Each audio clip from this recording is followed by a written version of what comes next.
नमस्ते, मेरा नाम प्रेम वर्मा है और आप देख रहे हैं बेसिक शिक्षा में सीखने के संकट को दूर कर विद्यालय शिक्षा को सरल, सुलभ और रोचक बनाने के प्रयास मिशन अभ्युदय मार्ग का यूट्यूब वीडियो। और आज के हमारे विषय शिक्षक हस्त पुस्तिका का परिचय में हम पुनः स्वागत करेंगे हमारे विशेषज्ञ संदर्भदाता के रूप में श्री संजीव शर्मा जी का, जो अलीगढ़ से हैं। और आप लगातार मिशन प्रेरणा के लक्ष्यों को लेकर बेसिक शिक्षा परिवार के साथ आगे बढ़ रहे हैं और मार्गदर्शन देने का काम कर रहे हैं। तो सर, आपसे जानना चाहेंगे कि मिशन प्रेरणा के द्वारा जो 3 किताबें हमें हस्त पुस्तिका के रूप में दी गई हैं, उनके पीडीएफ मिले हुए हैं, तो ये क्या है, इनका उद्देश्य क्या है सर? बिल्कुल प्रेम, जैसा मैंने पहले बताया था, मिशन प्रेरणा के लक्ष्यों को प्राप्त करने के लिए कोई न कोई रोड मैप जरूर तैयार किया जाता है। जब हमारे पास लक्ष्य बड़े होते हैं तो उसके लिए रोड मैप भी तैयार किया जाता है। तो हमारे उत्तर प्रदेश के महानिदेशक स्कूली शिक्षा आदरणीय विजय किरण आनंद सर के नेतृत्व में पूरे प्रदेश के कुछ विशेषज्ञों द्वारा इकट्ठे होकर ये तय किया गया कि शिक्षकों के लिए सर्व सुलभ जो भी व्यवहारिक पक्ष हैं उनको ध्यान में रखते हुए उन्हें सैद्धांतिक पक्षों में समाहित करते हुए 3 हस्त पुस्तिकाओं का निर्माण किया गया है, जिनमें से वो इस प्रकार से हैं: आधारशिला, ध्यानाकर्षण और शिक्षण संग्रह। ये तीनों हस्त पुस्तिकाएं सभी शिक्षकों को उपलब्ध करा दी गई हैं और इन तीनों हस्त पुस्तिकाओं के माध्यम से ही हम मिशन प्रेरणा का लक्ष्य निश्चित रूप से हासिल करेंगे। जी सर, ये जानना चाहते हैं, एक बीइंग ए टीचर बड़ा कंफ्यूजन है कि आखिर कहां से शुरू करें। आधारशिला, ध्यानाकर्षण, शिक्षण संग्रह पुस्तिका, एक तो ये कंटेंट बहुत वास्ट है, हम एक तरफ से पढ़ने बैठते हैं तो फिर बहुत लंबा समय लग जाता है। तो आपसे जानना चाहेंगे कि इन तीनों में शुरुआत कहां से करें? जी देखिए, जैसा कि तीनों किताबों का नाम है आधारशिला, यानी कि फाउंडेशनल लर्निंग। किसी भी मकान की कहें, बच्चे की कहें, समाज की कहें, देश की कहें, अगर नींव मजबूत है, फाउंडेशन मजबूत है, तो आप उसे कहीं तक ले जा सकते हैं। ठीक उसी तरह से बच्चे की शिक्षा व्यवस्था को, उसके फाउंडेशन को, उसकी नींव को मजबूत करने के लिए जिन तरीकों की चर्चा की गई है, जिन आधारों की चर्चा की गई है, इसी हस्त पुस्तिका का नाम है आधारशिला, यानी फाउंडेशनल लर्निंग। यानी किसी भी शिक्षक को चाहिए कि वो अपनी कक्षा में बच्चों की विविधता को समझने के लिए जिस डिफरेंशियल टीचिंग का प्रयोग करेगा, उसके सीखने के लिए यदि उसे देखना है तो सबसे पहले उसे आधारशिला का अध्ययन करना होगा, देखना होगा कि आधारशिला में कौन कौन से तरीके बताए गए हैं। जी प्रेम। देन उसके बाद, आधारशिला के बाद क्या करना है? हाँ, उसके बाद जब हम विभिन्न बच्चों, ऐसे मान लीजिए एक क्लास में यदि 40 बच्चे हैं और शिक्षक अपने एक तरीके से पढ़ा रहे हैं, तो आप देखते हैं कुछ बच्चों के सीखने की प्रगति तेज होती है, कुछ बच्चों के सीखने की दर कम होती है और कुछ की एकदम न्यूनतम होती है। जिन बच्चों की सीखने की दर कम होती है वह भी उस लेवल को अचीव कर सकें, उनके लिए कुछ विशेष व्यवस्थाएं की जाती हैं, उनके लिए कुछ रेमेडियल टीचिंग की व्यवस्था की जाती है। इसी प्रकार की रेमेडियल टीचिंग को पूरा ये जानना कि बच्चे का लर्निंग लेवल क्या है, उस लर्निंग लेवल के आधार पर बच्चे को किस कैटेगरी में रखा गया है और उस पर ज्यादा से ज्यादा ध्यान देने की आवश्यकता है, इस प्रकार का विवरण दिया गया है ध्यानाकर्षण यानी रेमेडियल कोर्स में। यानी रेमेडियल टीचिंग से संबंधित जितनी भी चीजें हैं वो सभी हमने ध्यानाकर्षण पुस्तिका में दर्शाई गई है। जी, और सबसे लास्ट में शिक्षक संग्रह पुस्तिका। जी, शिक्षण संग्रह पुस्तिका अर्थात जितने भी शिक्षण करने के तरीके हैं, जिस तरह से भी शिक्षकों छात्रों को शिक्षण करा सकते हैं। कुछ शिक्षक हमारे बहुत अच्छे होते हैं, नवाचारी होते हैं, एक एक गतिविधि को बहुत अच्छे तरीके से कर पाते हैं, परंतु सभी शिक्षक तो एक जैसे नहीं हो सकते।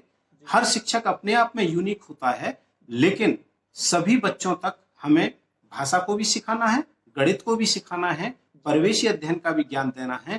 तो उसके लिए विभिन्न प्रकार की गतिविधियां, विभिन्न शिक्षण योजनाओं का एक संग्रह तैयार किया गया है, जिसे हम शिक्षण संग्रह कहते हैं। शिक्षक चाहे तो अपने विद्यालयों में छात्रों को सिखाने के लिए शिक्षण संग्रह में दी गई योजनाओं एवं गतिविधियों के संग्रह का प्रयोग कर सकते हैं और उसके द्वारा उत्कृष्ट कोटि की शिक्षा वो अपने छात्रों को दे सकते हैं। जी बहुत बहुत धन्यवाद सर। ये तो एक ओवरव्यू हो गया आधारशिला, ध्यानाकर्षण और शिक्षण संग्रह पुस्तिका के बारे में। सर, हम ये एक उत्सुकतावश आपसे पूछना चाहते हैं कि हर शिक्षक का एक अपना यूनिक तरीका होता है शिक्षण करने का, तो जरूरी नहीं कि वो सारी चीजें जो लिखी हुई हो सिर्फ उतने तक ही सीमित करना है खुद को, और या अपने तरीके को भूल जाना है, या उन तरीकों को मिलाकर चलते हुए आपके इन तीनों किताबों में जो चीजें लिखी हुई हैं उनको समाहित करते हुए आगे बढ़ना है।